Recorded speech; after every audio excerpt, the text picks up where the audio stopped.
Bismillahirrahmanirrahim. Assalamualaikum warahmatullahi wabarakatuh. Selamat pagi anandaku soleh-soleha. Bagaimana kabarnya hari ini? Semoga dalam keadaan sehat walafiat. Amin ya Allah ya Rabbal Alamin. Selamat bertemu kembali di mata pelajaran pendidikan Pancasila dan Kewarganegaraan. Di semester kedua, di pertemuan pertama ini kita akan membahas materi mengenai Kebangkitan Nasional 1908. Apa itu yang disebut dengan Kebangkitan Nasional? Bagaimana latar belakang terjadinya Kebangkitan Nasional? Mari kita bahas bersama-sama dalam pembelajaran hari ini. Selamat menyaksikan.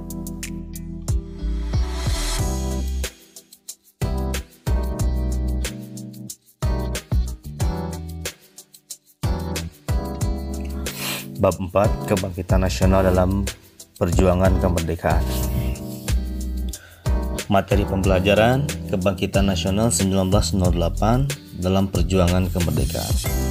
Pokok pembahasan: yang pertama, makna kebangkitan nasional; yang kedua, arti penting kebangkitan nasional; dan yang ketiga, peran tokoh kebangkitan nasional.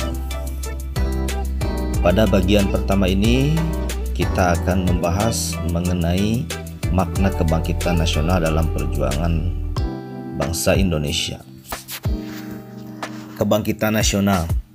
Kebangkitan nasional adalah masa di mana bangkitnya rasa dan semangat persatuan, kesatuan, nasionalisme, serta kesadaran untuk memperjuangkan negaranya. Kebangkitan nasional dimulai tahun 1908, ditandai dengan berdirinya Budi Utomo, dan berakhir dengan kemerdekaan Indonesia tahun 1945. Latar belakang lahirnya kebangkitan nasional. Lahirnya kebangkitan nasional di Indonesia dilatar belakangi berbagai macam faktor, di antaranya kondisi politik, kondisi ekonomi, sosial, budaya, dan pendidikan. Kondisi politik di Indonesia sebelum lahirnya kebangkitan nasional sangat memprihatinkan. Hal ini disebabkan kekuasaan kolonial Belanda selama berabad-abad lamanya, dengan beberapa kebijakan yang merugikan rakyat Indonesia. Di antaranya, yang pertama ada kebijakan politik divide et impera, atau yang disebut dengan politik adu domba, yakni saling mengadu domba antar kerajaan satu dengan kerajaan yang lain. Ada upaya kerja paksa atau kerja rodi yang dilakukan oleh bangsa kolonial Belanda pada saat itu. Selanjutnya, Belanda menerapkan politik kulturstelsel atau tanam paksa, yang artinya mewajibkan rakyat menanami sebagian dari sawah atau ladangnya dengan tanaman yang ditentukan oleh pemerintah, dan hasilnya diserahkan juga kepada pemerintah, yakni pemerintah Belanda pada waktu itu. Jadi kebijakan politik Belanda yang merugikan bangsa Indonesia ada 3. Yang pertama, politik divide et impera, politik adu domba.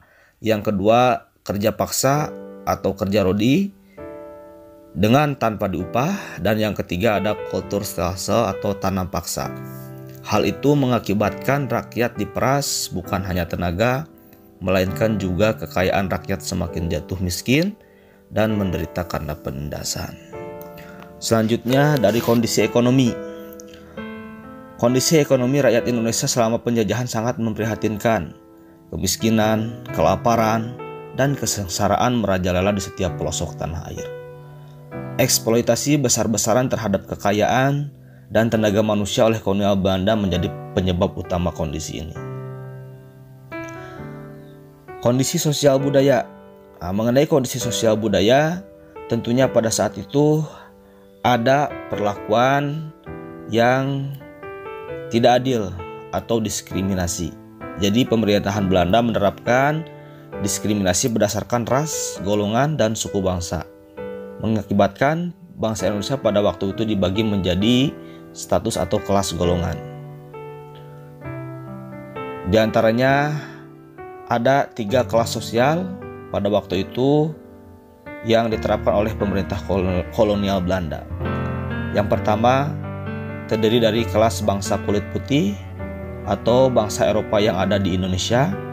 Kelas kedua terdiri dari golongan timur, asing seperti Cina dan Arab. Dan golongan yang ketiga adalah masyarakat pribumi. Selanjutnya ada kondisi politik. Pendidikan di Indonesia pada masa kolonial tidak pernah mendapatkan perhatian dari pemerintah Hindia Belanda. Pendidikan yang didirikan hanya untuk memenuhi kebutuhan tenaga kerja saja, yang cukup hanya bisa membaca dan menulis. Baru kemudian di masa politik etislah sekolah yang didirikan oleh pemerintah Hindia Belanda disesuaikan dengan status sosial yang ada dalam masyarakat dan jauh dari kepentingan Hindia Belanda. Para pelajar berhasil mengenyam pendidikan yang lebih baik dan memperoleh banyak wawasan, di antaranya wawasan yang berkaitan dengan nasionalisme dan pergerakan nasional. Apa itu politik etis? Politik etis adalah merupakan suatu pemikiran yang menyatakan bahwa pemerintah kolonial memegang tanggung jawab moral bagi kesejahteraan pribumi. Mr. Van Deventer mengusulkan pada waktu itu agar pemerintah Belanda menerapkan politik balas budi atau politik etis. Politik etis terdiri dari 3 program.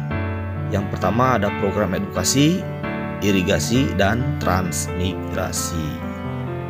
Nah, jadi dapat disimpulkan awal mula kebangkitan nasional ialah dari mulai terpelajarnya atau banyak dari pelajar bangsa Indonesia yang mulai mengenal dan paham terhadap nasionalisme dan pergerakan nasional.